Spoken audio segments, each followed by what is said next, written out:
From Pacifica, this is Democracy Now! We are bringing our troops home. The caliphate has crumbled and ISIS has been defeated. As Vice President Mike Pence declares ISIS has been defeated, 4 Americans are killed in an ISIS attack in Syria. Will this change the administration's plans for withdrawal? We'll speak with Democratic Congressmember Ro Khanna about Syria, Afghanistan, and the government shutdown, which enters its 28th day, the longest in history. Then to Venezuela. The troika of tyranny in this hemisphere, Cuba, Venezuela, and Nicaragua, has finally met its match. The United States, Brazil, and other allied nations in Latin America are ratcheting up pressure on Venezuela in what appears to be a coordinated effort to oust Venezuelan President Nicolás Maduro. Is a coup in the works? We'll speak with Venezuelan Foreign Minister Jorge Arreaza. And now they say that the elections were a fraud, and now they say that Maduro is not a president. That is all part of a coup d'etat in progress, encouraged and funded by the United States government. All that and more coming up.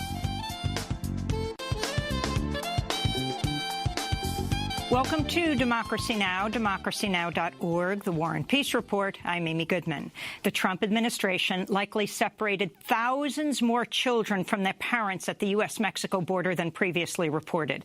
That's the conclusion of the Inspector General of the Department of Health and Human Services, which said in a report Thursday that efforts to track those children have been so spotty that the exact number of family separations is unknown. Last summer, a federal judge ordered the Trump administration to reunite families separated by Trump's zero-tolerance policy along the southern border. But the Inspector General's report makes clear many migrant families were not identified or reunited as part of the judge's order. President Trump canceled a military flight Thursday that was set to deliver House Speaker Nancy Pelosi and a congressional delegation to visit NATO leaders in Brussels and U.S. troops in Afghanistan. In a letter to the Speaker, Trump wrote, quote, "In light of the 800,000 great American workers not receiving pay, I am sure you would agree that postponing this public relations event is totally appropriate." Pelosi was leading a delegation that included the chairs of the House Intelligence and Veterans Affairs Committees. Trump's 11th-hour order caused the bus carrying the delegation to turn around on its way to the airport. Trump's order drew protests from congressional Democrats, and even some Republicans criticized the move. South Carolina Senator Lindsey Graham said in a statement, "One sophomoric response does not deserve another," unquote. The president's retaliation came a day after Pelosi told President Trump to deliver the State of the Union address in writing from the Oval Office or at a later date. Pelosi cited security concerns caused by the government shutdown.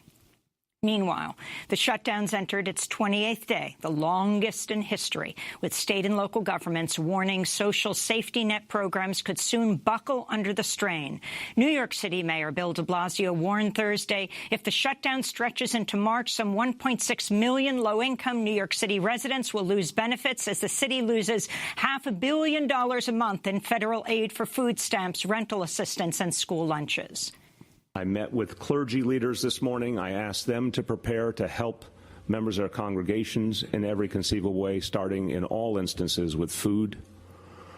But that reality of the loss of $500 million a month is just too staggering to miss. We will not be able to make people whole. We just won't.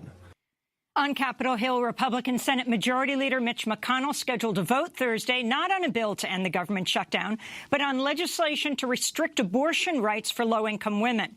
The No Taxpayer Funding for Abortion Act would have permanently barred federal funds from paying for abortions. It stalled after it failed to muster the 60 votes needed. Elsewhere, the Interior Department has recalled dozens of federal employees furloughed by the shutdown. The workers from the Bureau of Offshore Energy Management will assist in Trump's efforts States to expand offshore oil and gas drilling in the Atlantic, Pacific, and Arctic Oceans. The Bureau's offshore wind development program remains idled by the shutdown. BuzzFeed News is reporting President Trump directed his former personal attorney, Michael Cohen, to lie to Congress about negotiations to build a Trump Tower in Moscow. BuzzFeed cited two unnamed federal law enforcement officials investigating the matter who also said Trump supported a plan set up by Cohen to visit Russia during the presidential campaign in order to personally meet President Vladimir Putin and jumpstart the tower negotiations. Two of Trump's children, Ivanka and Donald Trump Jr., reportedly received regular detailed updates about the project from Cohen. The chair of the House Intelligence Committee, California Democrat Adam Schiff, tweeted the President of the United States may have suborned perjury by ordering Cohen to lie to his committee. Democrats say such an order would also constitute obstruction of justice, a felony Trump's nominee to become the next Attorney General, William Barr, appeared to agree with that position during his Senate confirmation hearing Tuesday. Barr was questioned by Minnesota Democrat Amy Klobuchar. A president persuading a person to commit perjury would be obstruction. Is that right? Yes. Okay. Or any person who persuades another to, yeah. Okay. You also said that a president or any person convincing a witness to change testimony would be obstruction. Is that right? Yes. Meanwhile, the Wall Street Journal reported Donald Trump ordered Michael Cohen to rig online polls in Trump's favor during the 2016 presidential campaign. Cohen reportedly paid for the service by handing the head of an IT firm a bag of cash containing more than $12,000. On Twitter, Cohen did not dispute the Wall Street Journal's report and tweeted, "What I did was at the direction of and for the sole benefit of Donald Trump," unquote. Campaign finance experts say the payment could be a criminal breach of campaign finance laws because Trump failed to report it to the Federal Elections Commission. In Bogota, Colombia, at least 21 people were killed and 68 others injured Thursday after a suicide car bomber targeted cadets at a police academy. The explosion shattered windows of nearby apartments and houses and rattled a city that hasn't seen a terror attack in years. Authorities have identified a suspect but have not identified a motive. No group has claimed responsibility for the explosion. In Sudan, security forces opened fire today on a crowd of mourners outside the home of a man who died after he was shot by authorities during an earlier protest in the capital, Khartoum. It followed the killing of two other protesters Thursday elsewhere in Khartoum, a doctor and a 16-year-old, who were both shot in the head by government forces. Protests erupted across Sudan a month ago, calling for the overthrow of the ruling National Congress Party and an end to the military regime of President Omar Hassan al-Bashir. An American journalist and news anchor for Iran's state television network, Press TV, is due in a Washington, D.C. courtroom today after she was arrested and detained by the FBI during a visit to the United States. Marzieh Hashemi, who's a U.S. citizen who lives in Tehran, was arrested at St. Louis Airport Sunday, then transferred to a prison in Washington, D.C., according to her son. The Committee to Protect Journalists says it's concerned about her arrest and called on the U.S. Department of Justice to immediately disclose the basis for her detention for the past 5 days. In Brazil, a former Rio de Janeiro police officer with ties to organized crime has been identified as the likely killer of the prominent human rights and gay rights activist, city council member Marielle Franco, who was shot dead along with her driver in Rio de Janeiro in March. According to a police report reviewed by The Intercept, 6 witnesses have identified the ex-cop as the killer. The officer, who has not been publicly named, had been kicked out of Rio's military force and now works as a mercenary for dirty politicians and others. The witnesses say the gunman did not act alone. No arrests have been made. Franco was a longtime critic of Brazil's police, who've been linked to hundreds of killings and thousands of incidents of brutality in Rio's impoverished favela neighborhoods. Back in the United States, a Chicago judge Thursday acquitted 3 police officers accused of covering up the 2014 murder of black teenager Laquan McDonald by a fellow officer. The acquittal came despite discrepancies between the 3 officers' police reports and dash cam video showing McDonald posed no threat and walked away from officers before he was shot 16 times by white police officer Jason Van Dyke. Van Dyke was convicted of second-degree murder for the shooting in October.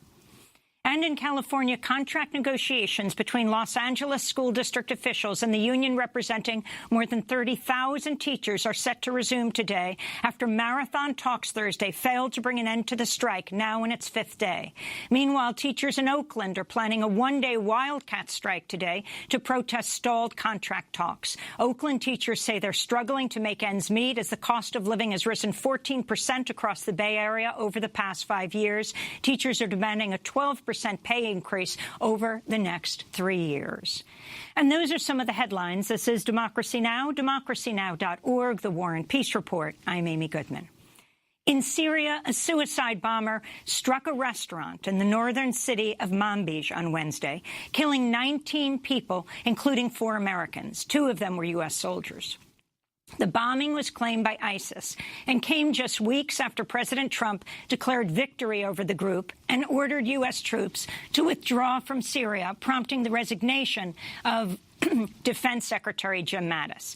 Just hours after the attack, Vice President Mike Pence reiterated ISIS has been defeated.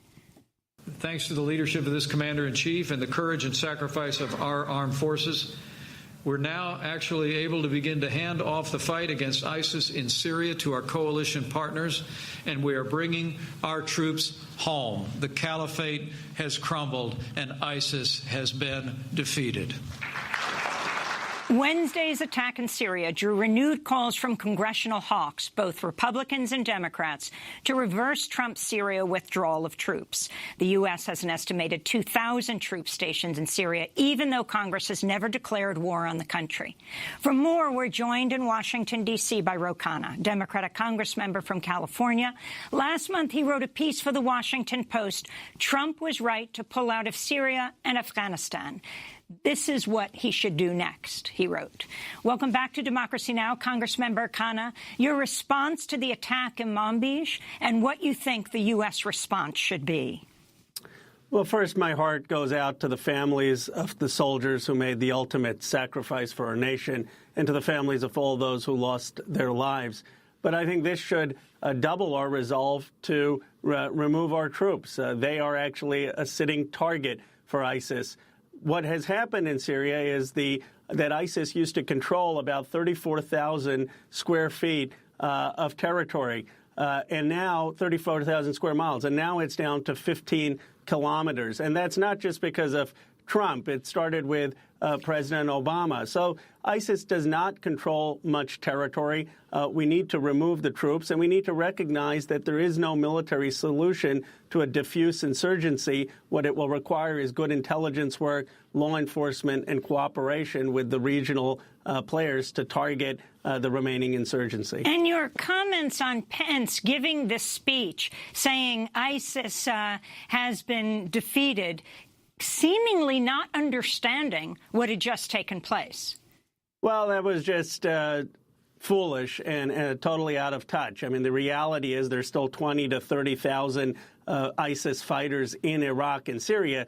The accurate statement would be to say that ISIS no longer controls much territory in Syria, and that was largely because, frankly, of the Obama administration's strategy. But you cannot fundamentally eradicate ISIS, which is diffuse and has 20 to 30,000 people across Iraq and Syria. It would require a permanent occupation of those countries, which no American wants.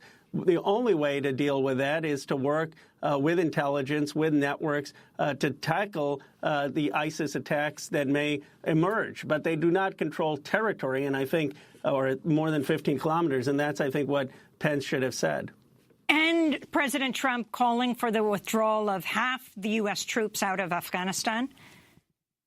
Well, I support that, again, if it's done responsibly. I do not support the way the president approached Syria. Just want to clarify that, because he had no agreement with Erdogan to protect the Kurds and to make sure that Turkey didn't annex part of Syria. We should have had a much better negotiation and diplomacy before our withdrawal. Same thing when it comes to Afghanistan. I do think that we ought to bring our troops home. When we had the surge in 2008, the Taliban controlled about 40% of the territory. Today, the Taliban controls 70% of the territory. It is not possible with 14,000 troops for us to prevent or retake Afghanistan and not allow the Taliban there. It would take hundreds of thousands of troops to do that. And I don't think the American people want that, nor is that in our security interests. So we should withdraw, but we need to understand and have diplomacy, a regional diplomacy that involves Pakistan, that involves India, that involves China and Russia and other players to make sure that we have some vigilance against emerging terrorism, which, by the way, isn't just in Afghanistan, but much of it is across the border in Pakistan. So this idea that if we withdraw our troops, that there may be some other attack, well, those attacks are being planned not just where they happened in Afghanistan, but also in Pakistan. And what about Yemen? You have been a leader on calling for the U.S. to stop supporting the Saudi bombing of Yemen. We have this new news from Nick Turse at Yahoo News. He writes, newly obtained documents reveal the United States has also been training coalition military personnel from the United Arab Emirates for the air war in Yemen. I thought Nick's reporting was brilliant. It was the first clear reporting about our complicity in that war, not just with the Saudis, but also with the United Arab Emirates.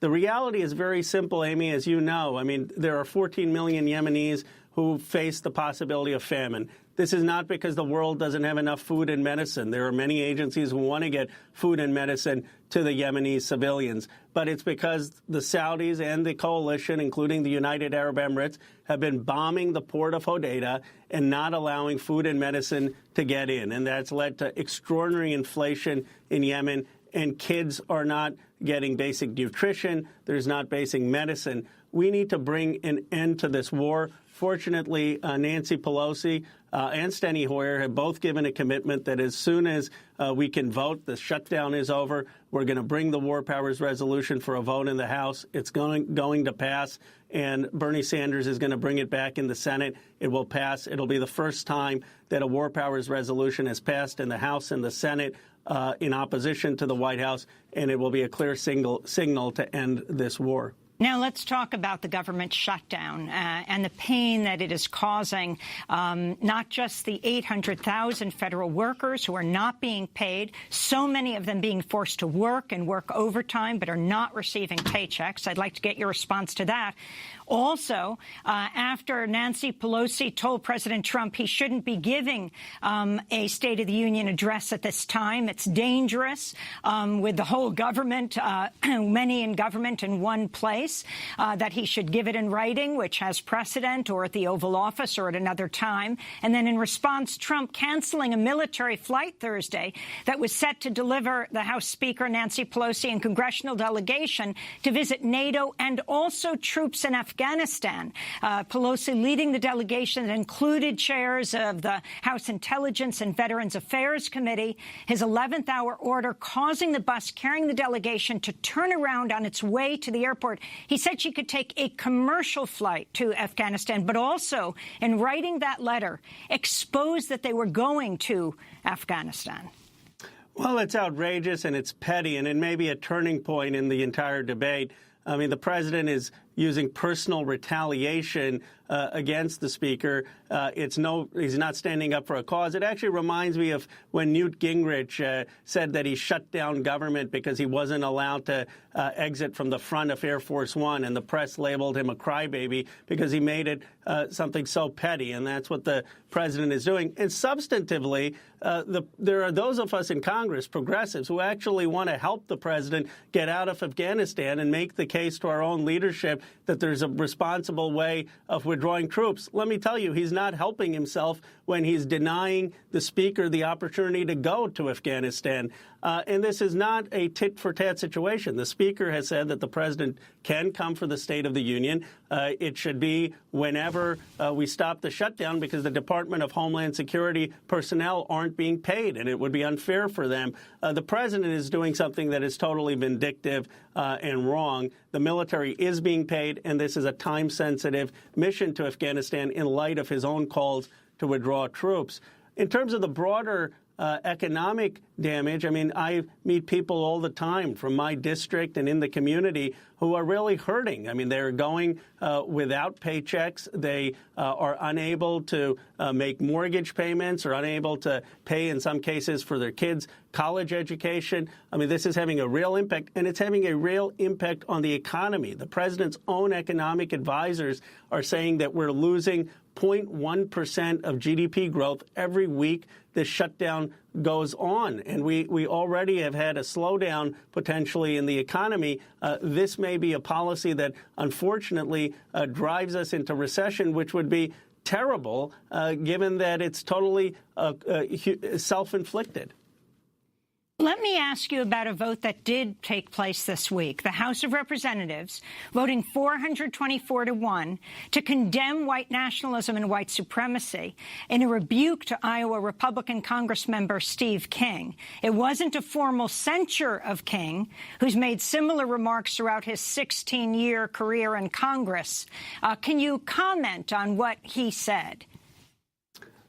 Well, it's so appalling, it's so outrageous that he should resign. But I think your point, Amy, is a very good one, that this is not a unique situation. Doug Burns, who's a journalist in Steve King's district, has a piece where he chronicles that Steve King has been saying the same thing about white supremacy for the past 10 years, and there hasn't been any action. I'm glad he's been stripped of the committees, but I just don't see how someone of his views, which is blatantly racist, can continue to serve in 21st century America. Will you be pushing for a censure? I will be.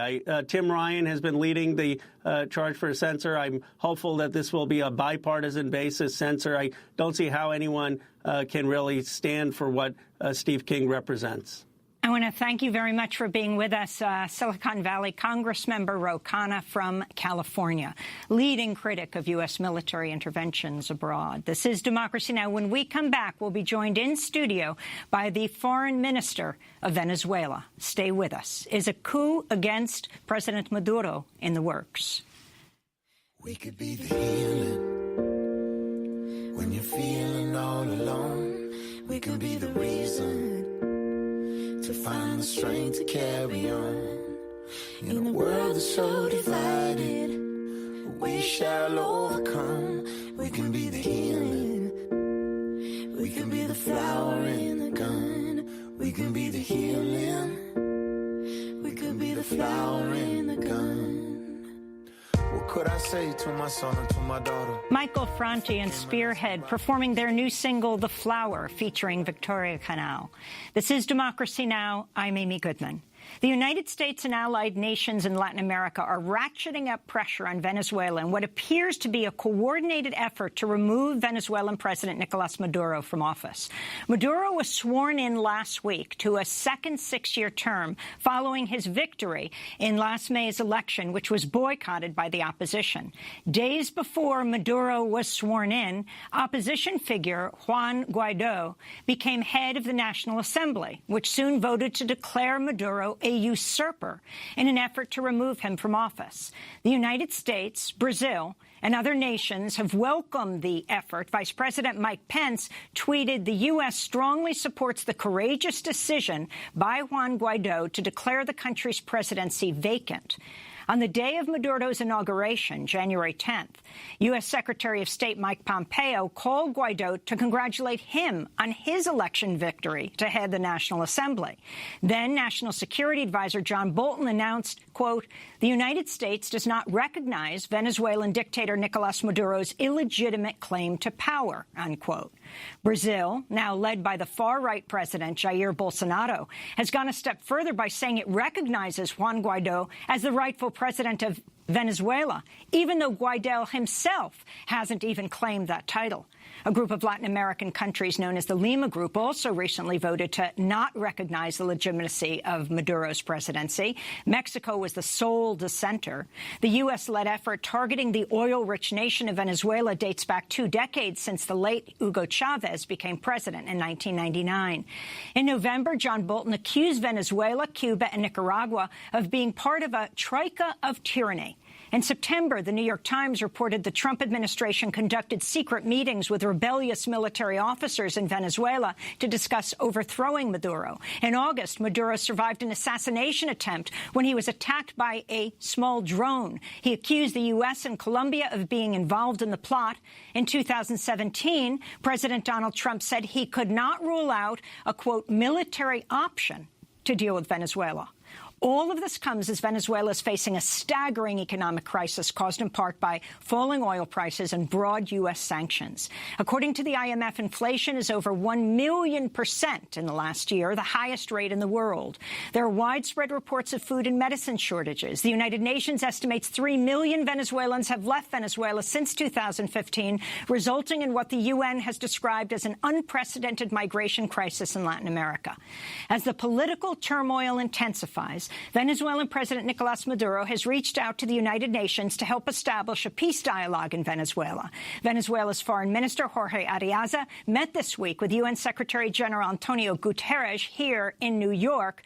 On Thursday, I had a chance to interview Foreign Minister Ariaza, who has served as foreign minister for the past 3 years. From 2013 to 16, he served as Venezuela's vice president. I began by asking him if he believes Venezuela is being set up for a coup. Of course, it's evident. And you see, this man who nobody knows in Venezuela, you ask in the streets who is Juan Guaido, and nobody knows him, but he's been pushed to say that he is the new president by the U.S. He hasn't said that. But Pompeo says it, Almagro from the OAS says it, and other presidents say that now he's the president. Aman, they are trying to push a political conflict in Venezuela. They are calling the armed forces to make pronunciations against President Maduro. That's what they want, a coup d'etat in Venezuela. They want a war in Venezuela, and it's not going to happen. So let's talk more about what you believe is the role of the United States in coalescing opposition to Maduro. They are the bosses of the opposition. They tell them what to do. Nothing that the opposition does is without the permission or authorization of the State Department, at least here in the United States. And they confess this. They say, well, we have to make consultations with the embassy. We have to make consultations with the Department of State. It happens. I mean, they are not free. They are not independent. So, but in spite of all of that, the president is trying to sit again with the opposition, with the democratic opposition, not the extremist opposition that makes violent demonstrations and burns people alive. No, and that is what he's going to insist on, the dialogue. But what's happening now, John Bolton tweeting and doing communiques, and Pompeo and everyone saying that Maduro is not the president, that he's illegitimate, that he's a usurper. Come on. That is a coup d'etat again against Venezuela. Well, explain that term, a usurper. I mean, it looks like a case is being built for an overthrow. When Guaido, the opposition, the head of the National Assembly, announces that Maduro is a usurper.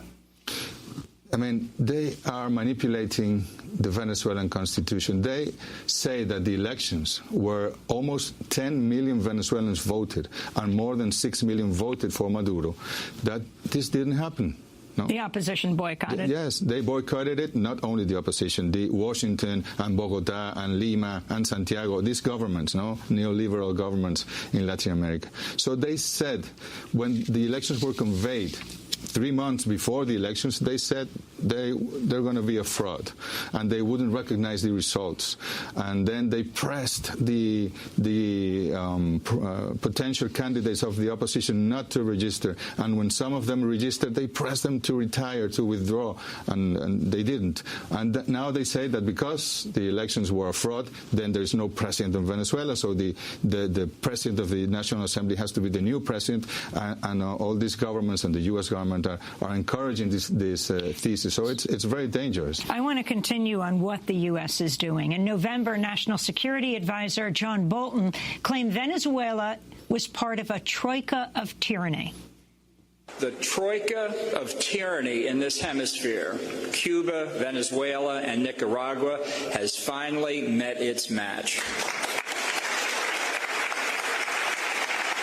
In Venezuela, the United States is acting against the dictator Maduro, who uses the same oppressive tactics that have been employed in Cuba for decades. He has installed an illegitimate constituent assembly, debased the currency for political gain, and forced his people to sign up for a corrupt food distribution service or face certain starvation. In December, Venezuelan President Nicolás Maduro accused U.S. National Security Advisor John Bolton of leading a plan to invade Venezuela. Today I come out once again to denounce the plot set forth by the U.S. to destroy Venezuela's democracy, to assassinate me, and to impose a dictatorship in Venezuela. Mr. John Bolton has been assigned, once again, as the chief of a plot to fill Venezuela with violence and to seek a foreign military intervention, a coup, assassinate President Maduro, and impose what they call a transitory government. Foreign Minister, can you elaborate on this and also this term troika of tyranny, very much reminiscent of George W. Bush's axis of evil. No? And a reminiscence of the language used in the Cold War, Nixon, McCarthy, all that dark history, no? And it has no sense. We're in the 21st century. You have to respect the sovereign nations. We have the right to build our own model, democratic model, and yes, the United States government, and especially the obsession of John Bolton against President Maduro, they are behind everything that is happening in Venezuela. Yes, they almost assassinated President Maduro August the 4th with drones. And well, let's talk about this. This was the first drone attack, attempted assassination on a head of state in history. Yes. August 4th, it was a Saturday. It was in front of the Palace of Justice. Yes. Maduro was giving a speech. And explain exactly what happened. What happened is that suddenly a drone appeared, and it exploded. Were you there? I wasn't there. But most of the ministers were there, and the military forces were there, and the other branches of power were there. And it was 2 drones. These people were trained in Colombia. We gave this information to the Colombian government. We gave them the place where they were trained, the people who were involved, the names of the people, of the officials of migration that let them cross to Venezuela with the drones. We gave the U.S. government the information about these people in Miami who met there and also were part of this plot against President Maduro, and nothing happened. Well, before it, in April, at the Latin American Summit in Lima, Peru, Vice President Mike Pence said more must be done to isolate Venezuelan President Nicolás Maduro. We must all stand with our brothers and sisters suffering in Venezuela. And I can promise you the United States will not rest. We will not relent until democracy is restored in Venezuela and the Venezuelan people reclaim their birthright of libertad. So that's Vice President Mike Pence. In June, Venezuelan President Nicolás Maduro called U.S. Vice President Mike Pence a viper and vowed to defeat what he called Washington's attempts to force him from power. Every time the poisonous viper of Mike Pence opens his mouth, I feel stronger, clearer of what the road is. The road is ours. It is Venezuelan. It is not the one Mike Pence points out to us. Not 20 poisonous snakes. Not 20 vipers like Mike Pence. Foreign Minister Adriaza, explain. What is Mike Pence's particular interest here? You're looking at Pence, Bolton, and Pompeo now, Secretary of State. Well, Pence, he's a religious guy. He's from the extreme right, you know him. And he's obsessed as well with the Venezuelan revolution. And you see, they say that you have to restore democracy in Venezuela. We have a democracy.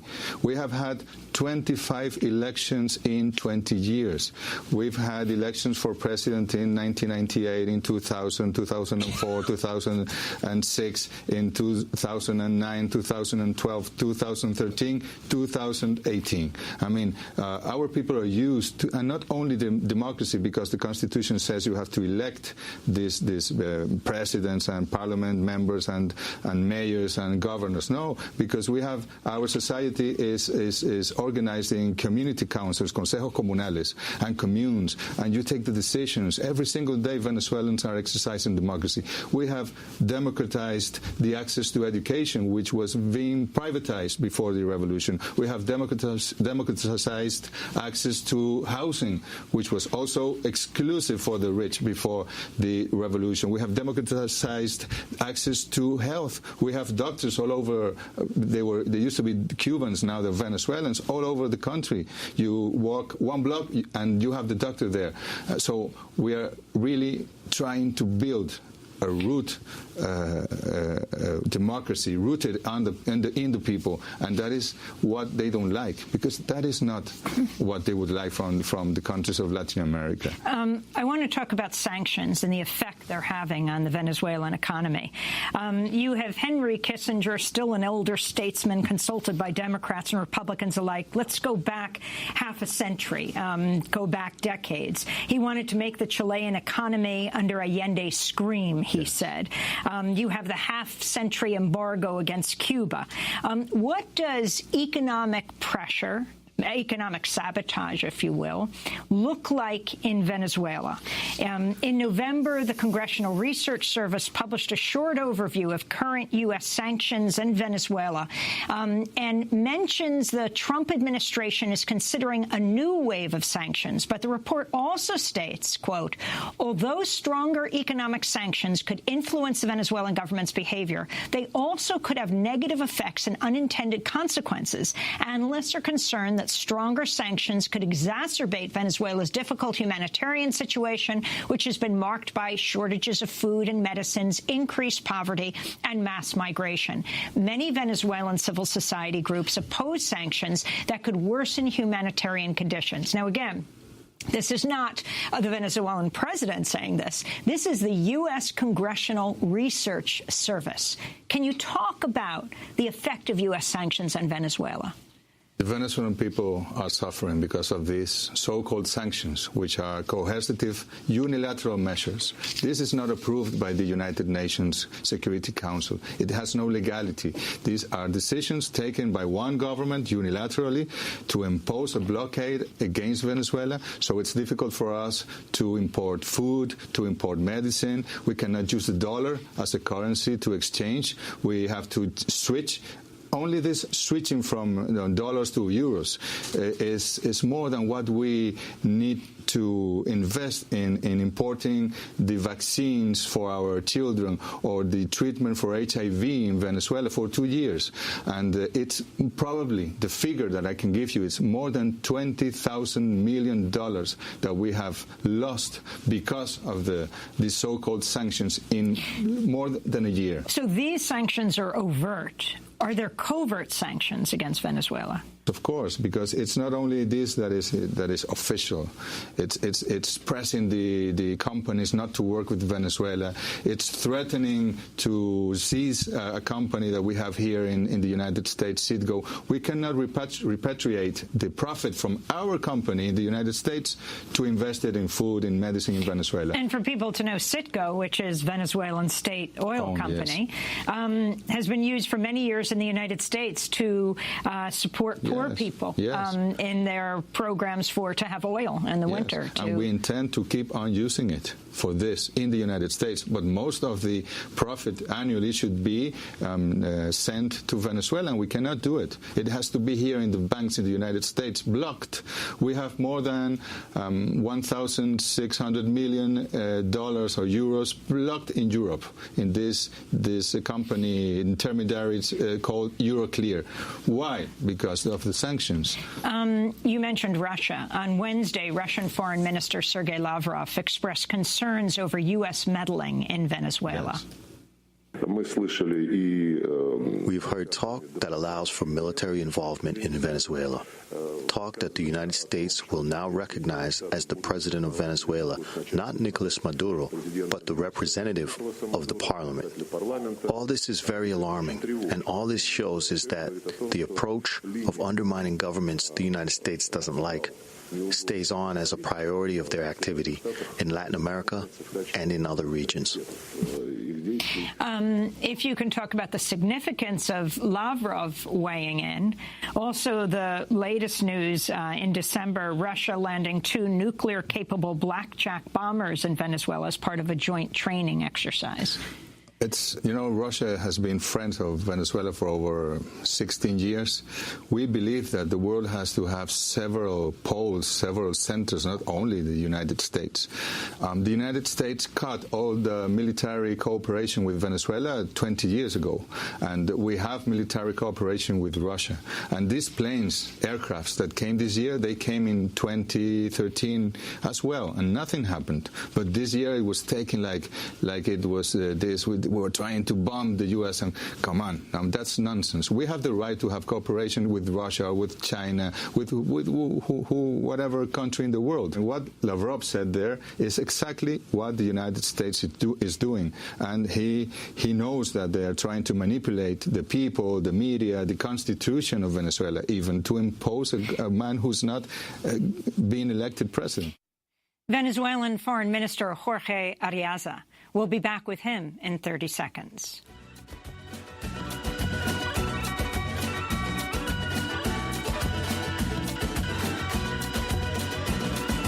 Se escuchó al final de un duro siglo, otra voz en América, redescubrir, debatir del sueño de liberación, una nueva verdad. This is Democracy Now!, democracynow.org, The War and Peace Report. I'm Amy Goodman. As we continue with my interview with the Venezuelan Foreign Minister, Jorge Arreaza. You have massive flight from Venezuela. The UN High Commissioner for Refugees has called the ongoing Venezuelan migration crisis unprecedented in Latin America. The UN estimates about 3 million Venezuelans have left since 2015. Another 2 million are projected to leave this year. About 1 million of them are living in Colombia. 500,000 Peru, Ecuador, Argentina, Chile, Panama, Brazil all have large numbers. Why, Foreign Minister Arreaza, are so many people, so many Venezuelans leaving? Well, first, it's not... you know how many Colombians live in Venezuela? 6 million Colombians live in Venezuela. Over Peruvians and Ecuadorians, over 1 million. Spaniards, Italians, Portuguese, Arabs, over 2 million. So, of course, there is migration at the moment because we are blocked, because it's difficult to find medicine, to find some products of food, and the hyperinflation process with an exchange rate, Amy, that is not set by the national authorities in Venezuela, by the central bank. It's set by web pages in Miami. The exchange rate the day before Maduro's inauguration was $1, 1,000 bolivars, which is crazy. Well, the day of the inauguration, it duplicated. It was 2,000 bolivars for $1. And that has no economic logic. That is all political. That is warfare. That is using the currency against our own people. So we are worried, of course, because there are Venezuelans. It's not 3 million Venezuelans. It's probably 1 million Venezuelans. And most of the people that have gone to Colombia are Colombians that live in Venezuela and that have gone back to their country. And we are willing them to come back to Venezuela. That's what we want for the Venezuelans and the Colombians that lived in Venezuela to come back to Venezuela. But the economy, inflation over 1,000,000% last year, the highest rate in the world. That's the figure of the IMF.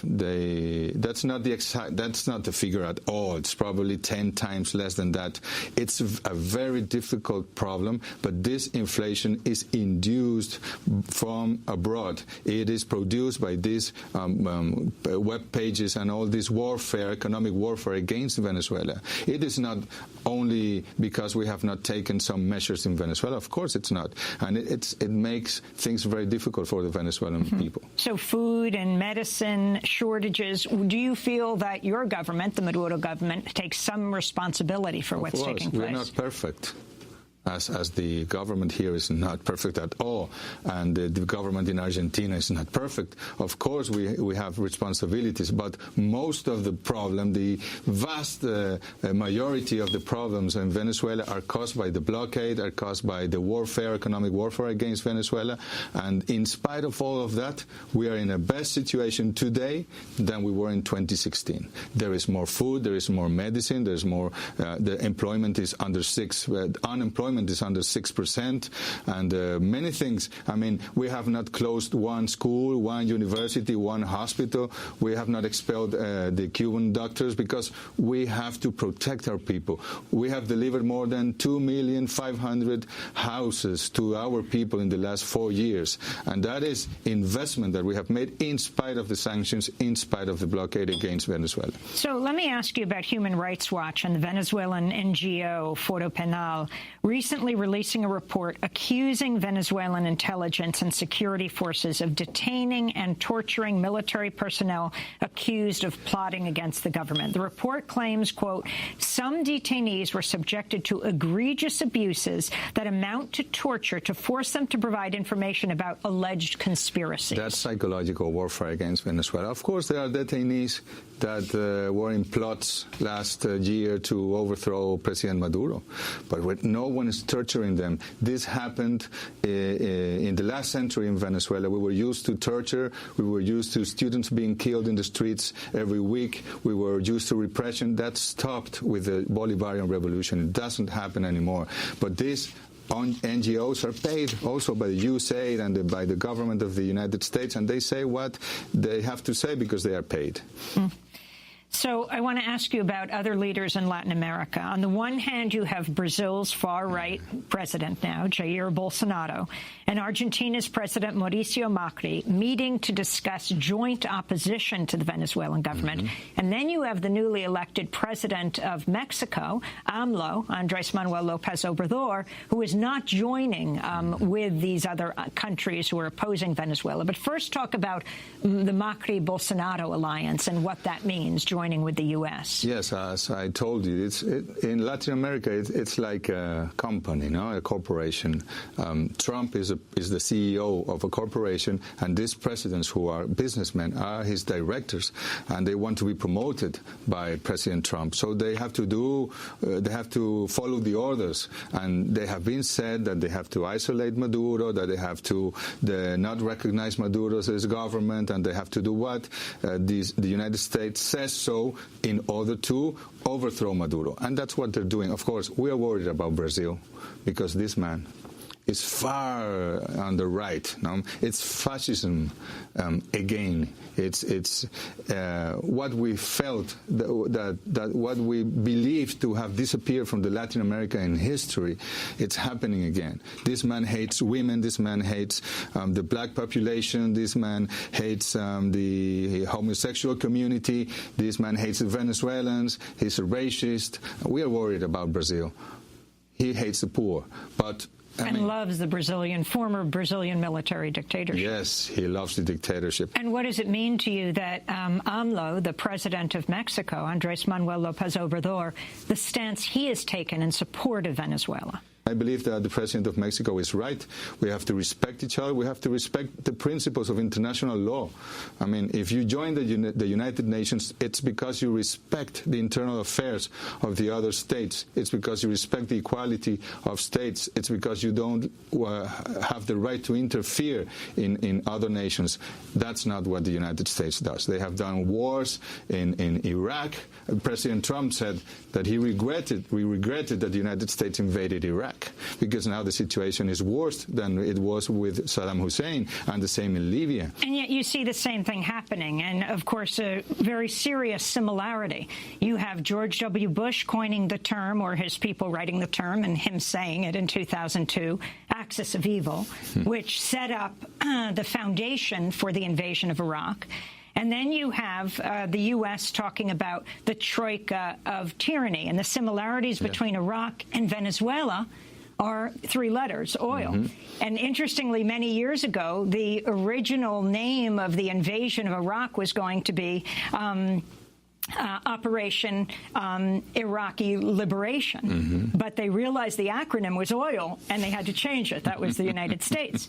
But what about this similarity, this resource, focusing on countries that are, the world's most important oil providers? I am sure that if in Venezuela we only had bananas, none of this intervention would be happening. But we have oil, we have gas, we have gold, we have silver, we have bauxite, we have iron, we have water. I mean, Venezuela is a very rich, wealthy nation, and that is why they want to rule the country again, as they did until 1998. They want to have control of the Venezuelan resources, and that is why they are so obsessed to overthrow Maduro, because they want to have these resources for the development of capitalism here in the United States. What do you think this coup will look like if it takes place? First of all, it cannot take place. We have to defend our constitution, and we have to defend the peace of the Venezuelan people. And the military forces in Venezuela are aligned with the constitution. They support the constitution, and as a consequence of that, they support the legitimate president, who is Nicolás Maduro, no doubt about it. So it won't happen. But what they would like to happen is that some militaries say that Maduro is not the president anymore, and then that they will appoint this young fellow Guaidó as president with no constitutional support, and then they will have control of PDVSA, of the oil of Venezuela. You said it, the oil. They will have control of the companies on Venezuela, of the resources, the gold and everything, and they believe that is possible. That's not possible. Not in Venezuela. Maybe in some other country, but not in Venezuela. I'm looking at a tweet that just came over from Florida Senator Marco Rubio. He says, we must support those members of military in Venezuela who have announced they will defend the Constitution and recognize Guaidó as legitimate interim president. That's the president of the National Assembly. Yes. You know that those are supposed to be military people. They live in Peru. They don't live in Venezuela. You're talking about the picture he tweeted out. That's a video of military men. That's a video that last night came, and it's supposed to be Venezuelan militaries who live in Peru. I mean, that's part of the show. They are probably paid, maybe by the Peruvian government, I don't know. They are in the Peruvian TV, but that's not happening in Venezuela. That's what Marco Rubio wants, that this were to happen in Venezuela, that the military were to announce that they don't recognize President Maduro. That's not going to happen. And if it were to happen, a small group, we are ready for any scenario. But they want a coup d'etat in Venezuela. That's a good proof of what Bolton, Pence, and Trump, and Marco Rubio want for Venezuela. Well, let me ask you about the issue of press freedom in Venezuela. In December, the 75-year-old newspaper El Nacional published its last issue. It was the largest remaining opposition newspaper publishing in Venezuela. The Committee to Protect Journalists reported the closure was due to restrictions that the government imposed on access to newsprint. According to CPJ, over 20 Venezuelan publications have been forced out of print due to government restrictions on newsprint. Natalie Southwick of CPJ said, quote, the disappearance of El Nacional's print edition is the latest casualty of the Venezuelan government's ever-expanding campaign to silence critical reporting and limit the voices of independent media in the country. You know, before all this economical trouble and problems we used to subsidize the imports of paper for the newspapers. And now it's the private newspapers that have to import their own newspaper, and it's more expensive. So that's what happened to El Nacional. But El Nacional, you can check the social networks, you can check Twitter, you can put in Google, you can Google kill Maduro, matar Maduro, maldito Maduro, and it's all over all the media in Venezuela. The radio stations, newspapers, TV broadcasting channels of the opposition, probably 70% of the media in Venezuela, which is private, private, is against the government and encouraging all these situations to happen because they are owned by the wealthy families, traditional wealthy families of Venezuela. But, I mean, that's part of the show, saying that in Venezuela there's no free press and freedom of speech. But what about the shutting down of this almost 24 papers? That's not true. El Nacional is not. They bankrupt. They don't have enough money. They don't sell enough newspaper in order to have money to import their own paper. For a non-Venezuelan audience, how would you define the Bolivarian revolution? I mean, you are the foreign minister under Maduro. You're also the son-in-law of Hugo Chavez. Talk about that history. The history of the Bolivarian Revolution is a process of independence, of giving back to people their rights, of guaranteeing that the people have access to health, to education, to housing, to culture, to their national identity, to their sovereignty. That is the Venezuelan revolution, democratizing our society, really democratizing the human rights in Venezuela. That is what we're trying to do, using the wealth of the oil and the other natural resources to invest it in the people, for the people, as Abraham Lincoln said. That's our mean, that's our goal, that's what's happening. But because those resources are not for the U.S., are not for other interests in the world, they are trying to overthrow President Chavez and then President Maduro, and they will continue. President Maduro would like to have a conversation with President Trump, and it would probably solve some issues, because I am sure that when if they were to talk and see each other to the eyes, they would see that they can coexist and they can fulfill some agreements between them. But there's no way. I haven't been able to have meeting with not with Pompeo, who is like a Minister of Foreign Affairs, no, with no one in the State Department. They don't want to have dialogue with the Venezuelan authorities. What's that? That's not civilized. Final question, and this is about the International Criminal Court. In September, Argentina, Canada, Chile, Colombia, Paraguay, Peru called on the ICC to investigate Venezuela. Human Rights Watch hailed the move, saying in 2 crackdowns in 2014 and 2017, Venezuelan security forces committed systematic abuses against critics, including torture. Human Rights Watch research shows they detained more than 5,400 people between April and July 2017. Members of the security forces have beaten detainees severely and tortured them with electric shocks, asphyxiation, sexual assault, and other brutal techniques. That's part also of the show. Now, you can compare the human rights record of Venezuela with Argentina or Brazil or any of these countries that are manipulating the international institutions and using them to attack Venezuela. We are waiting for Michelle Bachelet, who is the High Commissioner of Human Rights of the United Nations, to visit Venezuela. Michelle Bachelet, the former president of Chile, a torture survivor herself. Yes, she is. And she's been invited by President Maduro, and we're waiting for her to come to Venezuela and to see the situation by herself. Of course, this is part of the warfare against Venezuela, but as I told you, this is going to be part of the past, Amy. These governments, right-wing governments in Latin America, are going to be over. Some of them this year, some of them next year, and Venezuela is going to be there. At least the revolution. How do you explain this right-wing wave throughout Latin America, of course excluding Mexico? Yes, Mexico, Bolivia, Nicaragua, the Caribbean nations, they have popular governments as well. But Uruguay, of course, has a progressive government as well.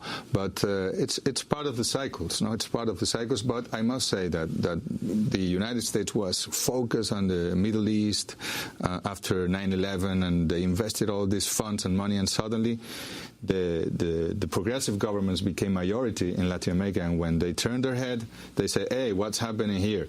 We have to do something. We have to do a coup d'etat in Honduras because this Zelaya is trying to do a progressive government. We have to fund the candidates of the right. We have to. So they have had success until now. But the peoples of Latin America are witnessing this, and they will change the conditions. They will change because the peoples have the right to be in power in Latin America. Jorge Arriaza, Venezuelan foreign minister. He was here in New York to meet with the UN Secretary General.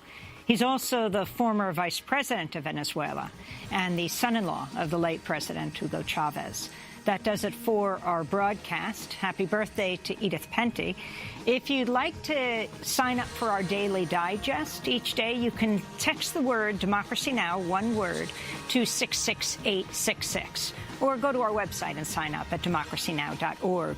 Democracy Now! Is produced by Mike Burke, Dina Geister, Carla Wills, Tammy Warnoff, Sam Alcoff, John Hamilton, Robbie Karen, Hani Massoud, Charina Nadura, Tay-Marie Astudio, and Libby Rainey. Mike DeFilippo, Miguel Noguera, engineer. Special thanks to Becca Staley, Julie Crosby. I'm Amy Goodman. Thanks so much for joining us.